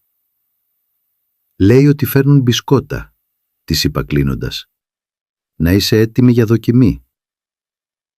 Γάβγισε μία φορά και πήγε στο παράθυρο, σαν να τις περίμενε ήδη. Περάσαμε την υπόλοιπη μέρα κάνοντας βόλτα στη συνοικία. Τα βήματα της Μαύρας ήταν πιο ελαφριά, πιο παιχνιδιάρικα. Μερικές φορές προχωρούσε μπροστά, μετά γύριζε πίσω κυκλικά. Σταμάτησε να μυρίσει γραμματοκιβώτια, κορμούς δέντρων, σωρούς φύλλων. Μια φορά πάγωσε με ανασηκωμένα αυτιά. Μπροστά μας ένα παιδί είχε ρίξει ένα γάντι. Η Μαύρα με κοίταξε πίσω. Μετά πλησίασε προσεκτικά και το σπροχνόταν με τη μύτη. Όταν έφτασα στο σημείο, κάθισε δίπλα του. «Το βρήκες», είπα και το σήκωσα. Το μικρό κορίτσι, λίγα μέτρα παρακάτω, έκλαιγε ήσυχα. Πήγα κοντά και άπλωσα το γάντι. «Κάποιος σημαντικός, νομίζω, το βρήκε για σένα». Το κορίτσι κοίταξε τη Μαύρα με μεγάλα μάτια. «Είναι η ηρωίδα». Η Μαύρα κούνησε αργά την ουρά. Στο σπίτι έγραψα. Βρήκε χαμένο γάντι. Παρηγόρησε κλαμμένο παιδί. Την επόμενη μέρα ήρθαν η Ελένη και η Ζωή, λίγο μετά το μεσημέρι, τυλιγμένες σε παλτά και με ένα δίσκο γεμάτο μελομακάρονα. Η Μαύρα τις υποδέχτηκε με αργό κούνημα της ουράς και ακούμπησε στα χέρια της Ζωής, καθώς εκείνη γονάτισε για να την αγκαλιάσει. «Μου έλειψες, Μαύρα», ψιθύρισε. Βγάλαμε τα λαμπάκια από τον σοφίτη. Η Ελένη και εγώ δουλεύαμε στα κάγκελα της βεράντας, ενώ η Ζωή και η Μαύρα έμειναν στο γρασίδι. Η Ζωή τύλιξε τη Μαύρα με μια γυρλάντα και έκανε σαν να ήταν ένα φωτεινό δέντρο. «Είναι η καλύτερη διακόσμηση», δήλωσε η Ζωή. Η Ελένη γέλασε. «Μπορεί να έχεις δίκιο». Η Μαύρα τα ανέχτηκε όλα με υπομονή. Καθόταν περήφανα, με τα φώτα χαλαρά τυλιγμένα στους ώμους, ενώ η Ζωή ποζάρισε για φωτογραφίες. Όταν μπήκαμε μέσα για μπισκότα και ζεστή σοκολάτα, η Μαύρα κουλουριάστηκε δίπλα στη Ζωή στο χαλί.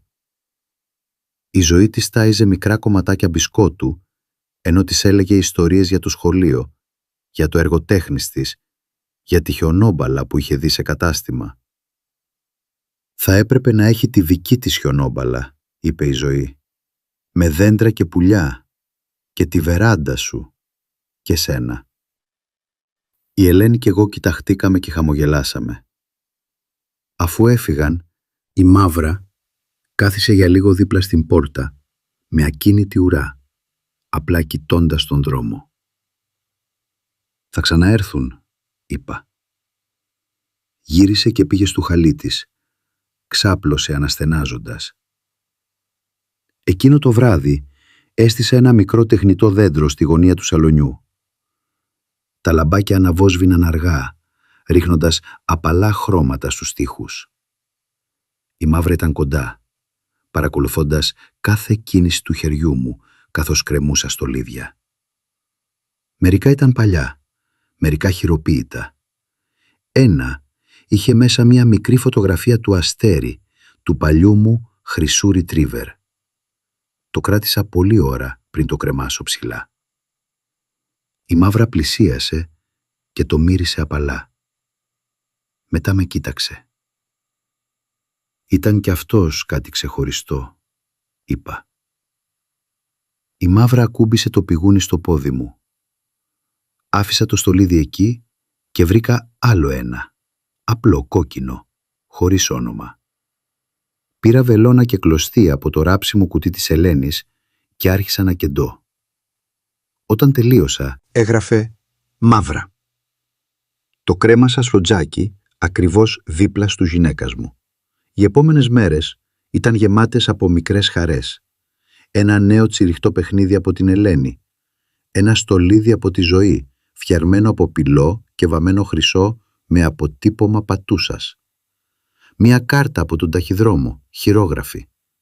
Ευχαριστώ που μοιράζεστε τη χαρά της μαζί με τη γειτονιά.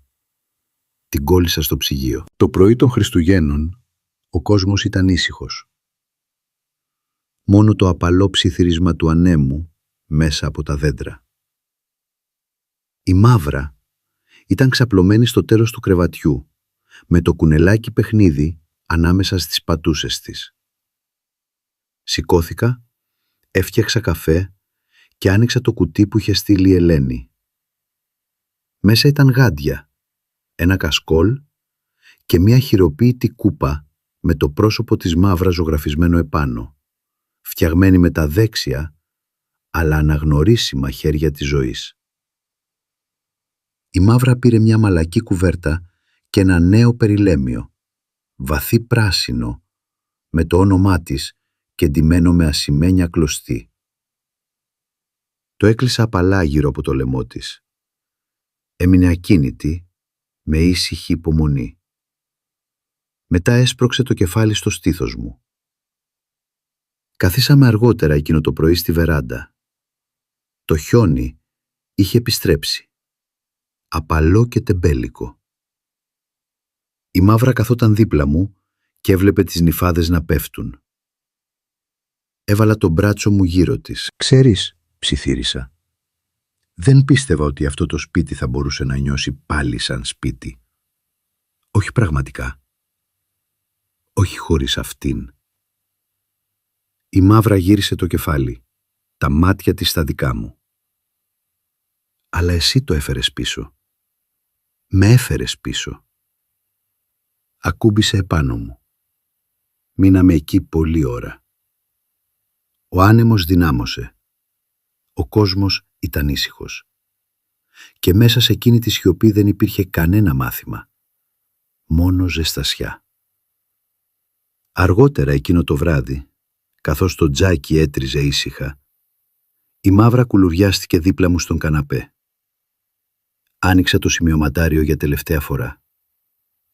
Να επουλωθείς δεν σημαίνει να ξεχάσεις. Είσαι ακόμα ικανός να αγαπάς. Μερικές φορές το σπίτι σε περιμένει να επιστρέψεις σε αυτό. Έκλεισα το βιβλίο και το έβαλα στο τραπέζι. Η Μαύρα κουνήθηκε ελαφρά και έπιασε το κεφάλι στο στήθος μου. Την αγκάλιασα και με τα δύο χέρια και ανέπλευσα βαθιά. Για πρώτη φορά εδώ και πολύ καιρό δεν ένιωθα ότι κάτι έλειπε. Γιατί αυτή ήταν εδώ. Και εγώ επίσης. Ήταν Ιανουάριος όταν η Μαύρα βρήκε τη νέα αγαπημένη της θέση, κουλουριασμένη στο φαρδί περβάζι του παραθύρου στο σαλόνι, ακριβώς κάτω από τις παλιές κουρτίνες.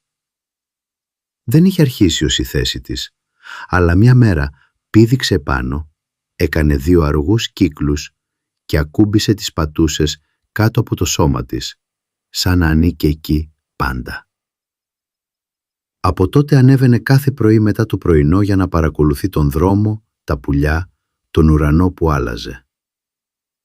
Εκείνο το πρωί τη βρήκα ήδη εκεί όταν κατέβηκα τη σκάλα. Τα τζάμια ήταν ελαφρά θολά στις άκρες από το κρύο έξω, αλλά στη Μαύρα δεν φαινόταν να πειράζει. Σήκωσε το κεφάλι καθώς πέρασα, μετά επέστρεψε να παρακολουθεί τον κόσμο. «Είσαι η φύλακας της γειτονιάς τώρα, έτσι δεν είναι?» είπα. Κούνησε την ουρά στο ξύλο. Ένα απαλό χτύπημα, σαν τύμπανο, που μόνο αυτή μπορούσε να ακούσει. Ο Δεκέμβριος είχε αφήσει τη θέση του στον Ιανουάριο με απαλό τρόπο. Κάθε μέρα λίγο πιο κρύα. Κάθε νύχτα λίγο πιο μακριά. Οι μέρες περνούσαν σε ήπιες ρουτίνες. Πρωινές βόλτες τυλιγμένοι σε κασκόλ, φλιτζάνι ζεστό τσάι το απόγευμα, ήσυχες ώρες διαβάσματος στη βεράντα τυλιγμένοι σε κουβέρτες, με τη μαύρα στα πόδια μου. Η Ελένη τηλεφωνούσε πιο συχνά. Η ζωή είχε αρχίσει να ζωγραφίζει ένα νέο πορτρέτο της μαύρας κάθε λίγες μέρες. Η μαύρα με μανδύα. Η μαύρα σε αίθουσα διδασκαλίας. Η μαύρα να πετά σαν σούπερ ήρωας με χαλαρά αυτιά μέσα από τον ουρανό. Εκείνο το απόγευμα πήρα πάλι τη μαύρα στο κατάστημα οικοδομικών υλικών. Αυτή τη φορά για επιπλέον λαμπάκια και μερικά ανταλλακτικά γάντζους. Ο κύριος Νικολάου τη χαιρέτησε σαν παλιό φίλο. «Φαίνεται διαφορετική», είπε σκύβοντας να χαϊδέψει το κεφάλι της. «Είναι», απάντησα. Περπατήσαμε μαζί μέσα στους διαδρόμους. Η μαύρα έμενε κοντά. Τα νύχια της χτυπούσαν απαλά στο δάπεδο. Δεν τρόμαξε όταν ένα σφυρί έπεσε σε άλλο διάδρομο. Απλά γύρισε το κεφάλι. Παρακολούθησε. Μετά συνέχισε. Είχε γίνει μαθήτρια του κόσμου. Πάντα σε εγρήγορση. Πάντα ήρεμη. Στο δρόμο πίσω άφησα το παράθυρό της μισάνοιχτο. Ο άνεμος ατακτούσε στο τρίχωμά της και εκείνη έκλεισε τα μάτια. Εκείνη τη νύχτα έγραψα άλλη μια γραμμή στο σημειωματάριο. Μερικές φορές αρκεί η άβρα. Κρεμάσαμε τα λαμπάκια την επόμενη μέρα. Η μαύρα έμενε κοντά στη σκάλα, ενώ τύλιγα τη βεράντα. Σκούσα ένα χριστουγεννιάτικο τραγούδι. Ένα από αυτά που η γυναίκα μου σκούσε όταν έφτιαχνε κουραμπιέδες αυτή την εποχή. Δεν πρόσεξα ότι η μαύρα με παρακολουθούσε, μέχρι που κατέβηκα και εκείνη με σκούντιξε το χέρι, σαν να έδινε έγκρισή της. Μέσα άναψα ένα κερί με άρωμα πεύκου και άρχισα να γράφω χριστουγεννιάτικες κάρτες. Μια για τον κτηνίατρο, μια για τον κύριο Νικολάου και μια για τον ταχυδρόμο που είχε αφήσει εκείνη τη φιλική σημείωση. Έβαλα μια φωτογραφία της μαύρας σε κάθε κάρτα, εκτυπωμένη από το κινητό της Ελένης. Εκείνη τη νύχτα δοκιμάσαμε κάτι καινούριο. Έβγαλα το παλιό ραδιόφωνο και βρήκα έναν σταθμό που έπαιζε μόνο χειμωνιάτικα τραγούδια. Χαμήλωσα την ένταση. Η μαύρα έγειρε το κεφάλι στις πρώτες νότες. Μετά ξάπλωσε δίπλα μου. Όταν χτυπούσα το ρυθμό με το πόδι μου, ένιωσα να κουνιέται και να βάζει το κεφάλι στο γόνατό μου. «Σου αρέσει αυτό το τραγούδι?» ρώτησα. Ανοιγόκλεισε αργά τα μάτια. Μείναμε έτσι 4 τραγούδια. Το επόμενο πρωί έφερε μια έκπληξη. Η μαύρα γάβγισε μια φορά, απότομα, ενθουσιασμένα. Κοίταξα από το τραπέζι και είδα ένα μεγάλο καφέ κουτί στη βεράντα. Ο αποστολέας ήταν η Ελένη. Μέσα ήταν δώρα, τυλιγμένα σε χαρτί με νυφάδες χιονιού. Ένα σημείωμα ήταν κολλημένο επάνω. «Για σένα και τη μαύρα. Μη κοιτάτε πριν τα Χριστούγεννα». Η μαύρα μύρισε προσεκτικά το κουτί, μετά με κοίταξε. «Περιμένουμε», της είπα.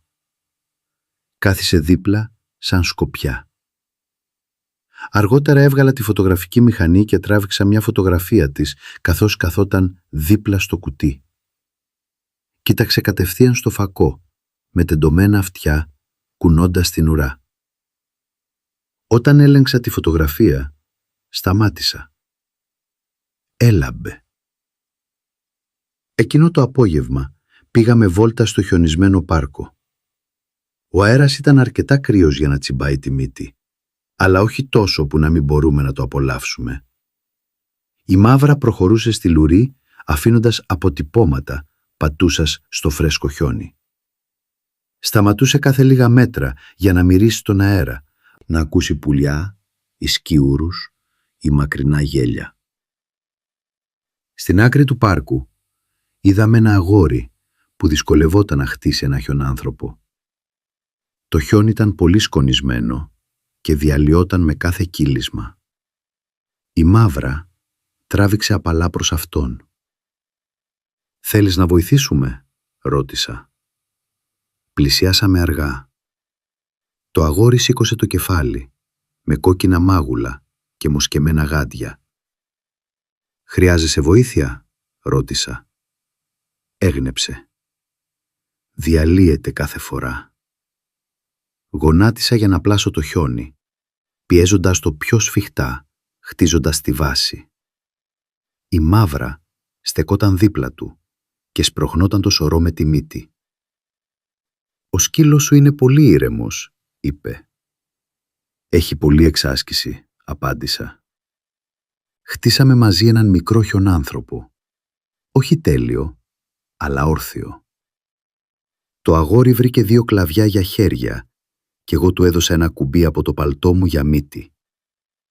«Ευχαριστώ», είπε χαϊδεύοντας απαλά τη Μαύρα. «Της αρέσει να είναι μέρος των πραγμάτων», είπα. Όταν γυρίσαμε στο σπίτι, έφτιαξα ζεστή σοκολάτα. Η Μαύρα κάθισε δίπλα στο καλοριφέρ με το κουνελάκι παιχνίδι ανάμεσα στις πατούσες. Πρόσθεσα στο σημειωματάριο: «Να είσαι παρόν ακόμα και όταν το χιόνι δεν συνεργάζεται». Αργότερα, ενώ το τζάκι έτριζε, είπα στη Μαύρα ιστορίες για περασμένους χειμώνες. Για το πώς κόλλησα στην Εθνική Οδό κατά τη διάρκεια χιονοθύελλας, για τον πρώτο χιονάγγελο της ζωής, για τη χρονιά που ο Αστέρι προσπάθησε να σκαρφαλώσει στο χριστουγεννιάτικο δέντρο. Η Μαύρα άκουγε όπως πάντα, τα μάτια της απαλά και γεμάτα από κάτι που έμοιαζε με κατανόηση. Άπλωσα το χέρι μου, έκανα μία χαϊδιά στο τρίχωμά της και ψιθύρισα. Αυτός είναι ο καλύτερος χειμώνας που είχα εδώ και πολύ καιρό. Έγλειψε τον καρπό μου. Οι μέρες περνούσαν. Περισσότερο χιόνι, περισσότερες κάρτες, περισσότερη μουσική και περισσότερες φορές που η Μαύρα έπιαζε το κεφάλι στην παλάμη μου χωρίς να το ξέρω καν ότι το χρειαζόμουν.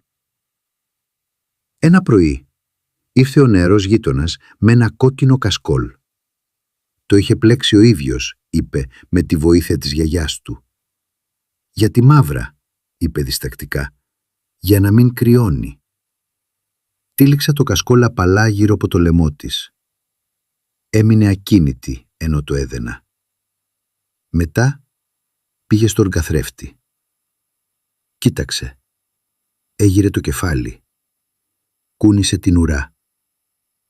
«Ευχαριστώ», είπα. «Θα το φοράει κάθε μέρα». Εκείνο το βράδυ έγραψα: «Άφησε τους άλλους να σε αγαπούν με τον τρόπο τους». Εκείνη τη νύχτα τηλεφώνησε πάλι η Ελένη.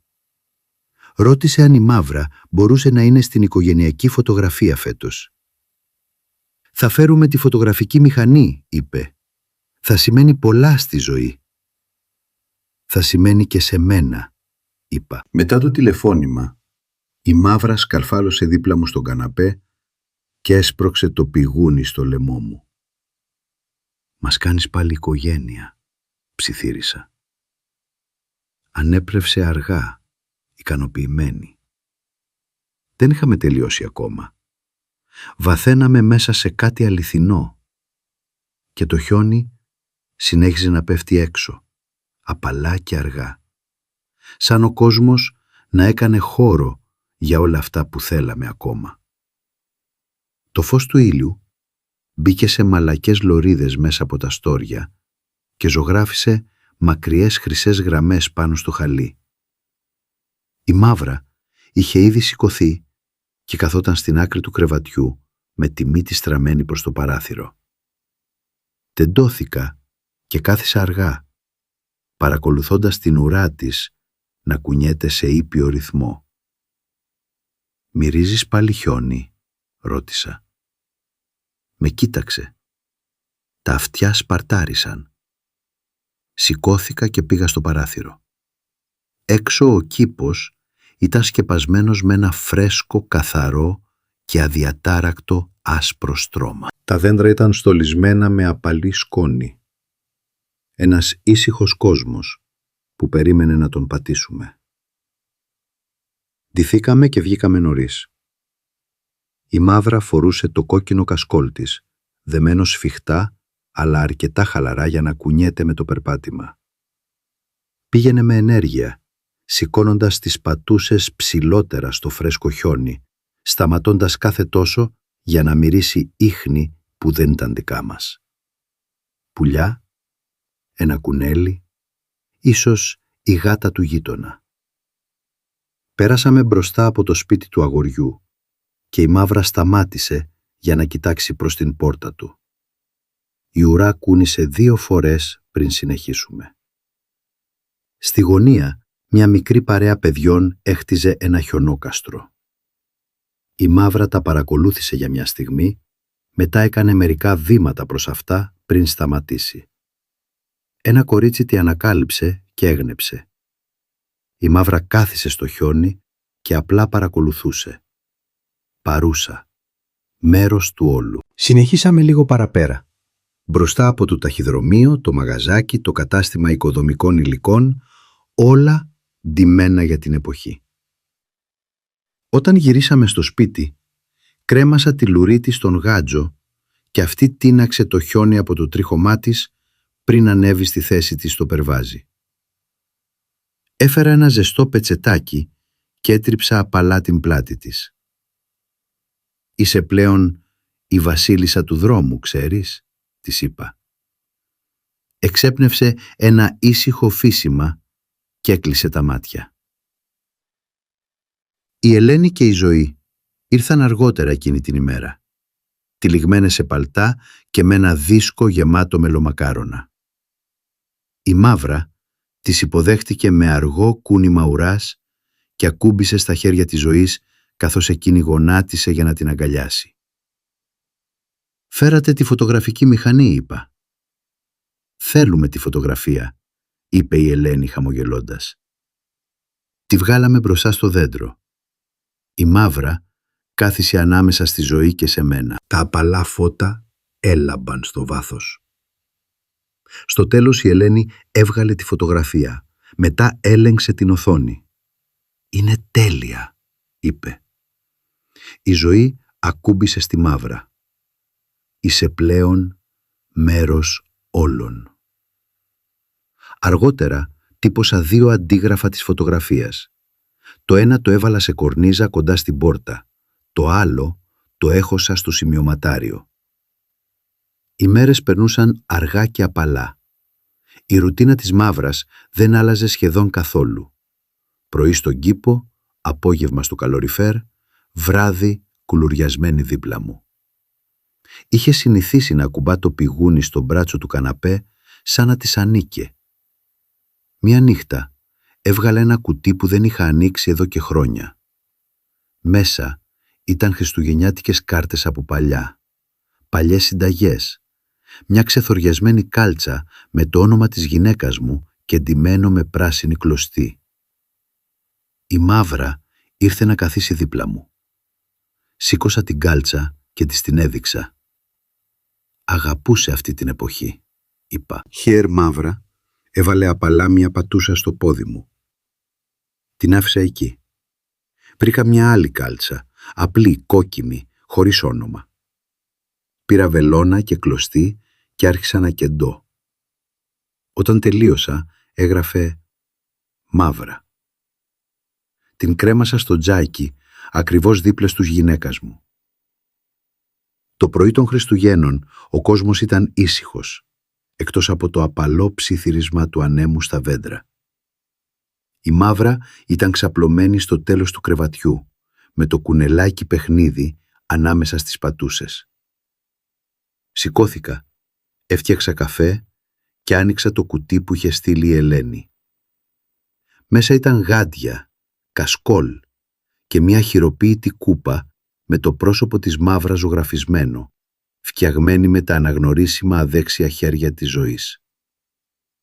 Η μαύρα πήρε μια μαλακή κουβέρτα και ένα νέο περιλέμιο, βαθύ πράσινο, με το όνομά της κεντημένο με ασημένια κλωστή. Το έκλεισα απαλά γύρω από το λαιμό της. Έμεινε ακίνητη, με υπομονή και ηρεμία. Μετά έσπρωξε το κεφάλι στο στήθος μου.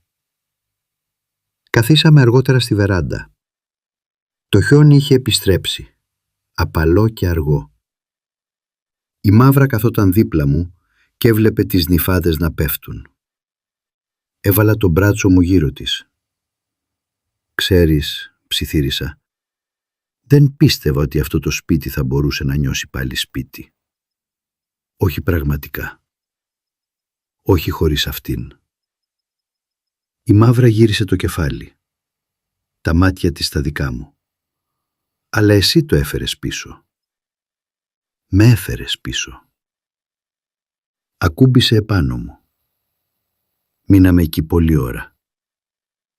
Ο άνεμος δυνάμωσε. Ο κόσμος ήταν ήσυχος. Και μέσα σε εκείνη τη σιωπή δεν υπήρχε κανένα μάθημα. Μόνο ζεστασιά. Αργότερα εκείνο το βράδυ, καθώς το τζάκι έτριζε ήσυχα, η μαύρα κουλουριάστηκε δίπλα μου στον καναπέ. Άνοιξα το σημειωματάριο για τελευταία φορά. Να επουλωθείς δεν σημαίνει να ξεχάσεις. Είσαι ακόμα ικανός να αγαπάς.